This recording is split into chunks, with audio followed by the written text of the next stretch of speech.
নমস্কার বন্ধুরা, সঙ্গীতাস রেসিপি ভিডিওতে সবাইকে স্বাগত। আজকের রেসিপি হলো সরু চাকলি পিঠা। খুব সহজেই সরু চাকলি পিঠাটা বানিয়ে নেব বন্ধুরা। আমার ভিডিওটা দেখার অনুরোধ রইল সবাইকে। আমি কিভাবে পিঠাটা বানাবো সেটাই শেয়ার করব আপনাদের সঙ্গে। তাহলে চলুন বন্ধুরা, রেসিপিটা শুরু করা যাক।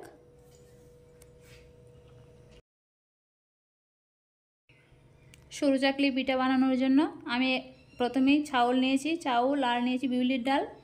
চাউল আর ডালটাকে আমি 4-5 ঘন্টার মতো ভিজিয়ে রেখেছিলাম। দেখুন, এখানে আমি 250 গ্রাম চাউল নিয়েছি আর নিয়েছি 50 গ্রাম ডাল, বিউলির ডাল। একসাথে আমি 4 ঘন্টা ভিজিয়ে রেখেছিলাম। এখন আমি চালটাকে বেটে নেব গ্রাইন্ডারে দিয়ে। চালটাকে কিন্তু খুব মিহি করে বাটতে হবে, তবে পিঠাটা ভালো হবে, না হলে কিন্তু পেটে যাবে।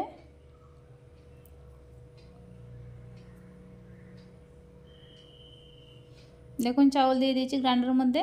এখন দিয়ে দেব অল্প একটু জল দিয়ে আমি খুব মিহি করে বেটে নেব চাউলটাকে।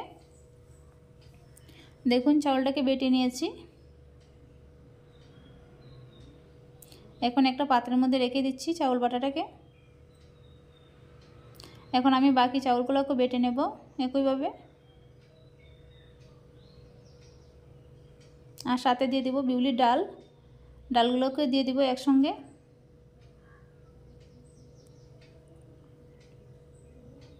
আবারও দিয়ে দিচ্ছি পরিমাণ মতো জল দিয়ে আবারও একটু মিহি করে পেস্ট বানিয়ে নেব।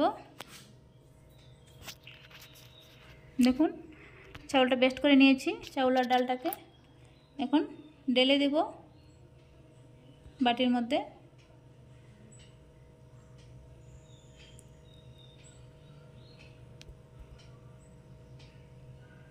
দেখুন, এখন ঘনত্বটা কিন্তু অনেকটা খুব ঘন, তার জন্য জল মেশাতে হবে।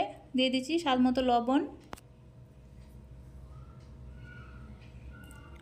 আর দিয়ে দেবো আমি জল। একটু একটু করে জল দিয়ে ব্যাটারটাকে পাতলা করে নেব।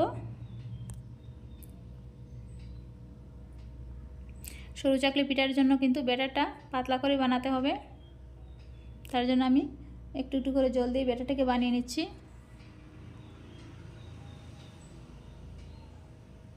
দেখুন, ব্যাটারটা কিন্তু আমার রেডি। এখন আমি গ্যাসের মধ্যে একটা প্যান বসিয়ে দিয়েছি।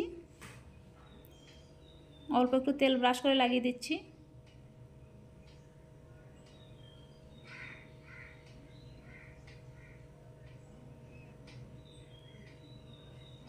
এখন আমি 1 হাতা ব্যাটার দিয়ে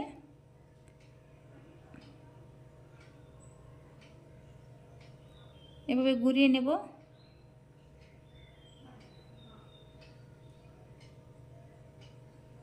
তারপর ঢাকনা দিয়ে 20 থেকে 25 সেকেন্ডের মতো রেখে দেব।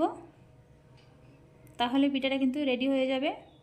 একদম টাইম লাগে না বন্ধুরা পিঠাটা বানাতে, খুব সহজে বানানো যায় পিঠাটা, আর খেতেও কিন্তু দুর্দান্ত লাগে। দেখুন, আমার একটা পিঠা বানানো হয়ে গেছে। আমি এখন আরেকটা পিঠা বানিয়ে দেখাচ্ছি। সেমভাবে একটু তেল লাগিয়ে দিচ্ছি।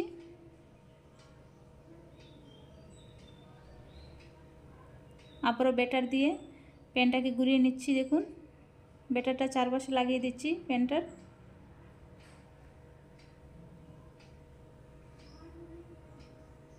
আবার 15 থেকে 20 সেকেন্ডের মতো রেখে দেব।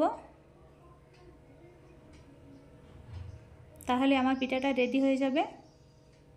দেখুন, আমার 2 নম্বর পিঠাটাও কিন্তু রেডি। এইভাবে আমি সবগুলো পিঠা কিন্তু বানিয়ে নেব। দেখুন কত সুন্দর হয়েছে। সবগুলো পিঠা আমি বানিয়ে নিয়েছি। খেতে কিন্তু দুর্দান্ত হয় বন্ধুরা এই রেসিপিটা। তাহলে অবশ্যই বানিয়ে নিতে পারেন এইভাবে। আমার রেসিপিটা কেমন হয়েছে জানাবেন, আর যদি ভালো লাগে সাবস্ক্রাইব করে পাশে থাকবেন। ধন্যবাদ।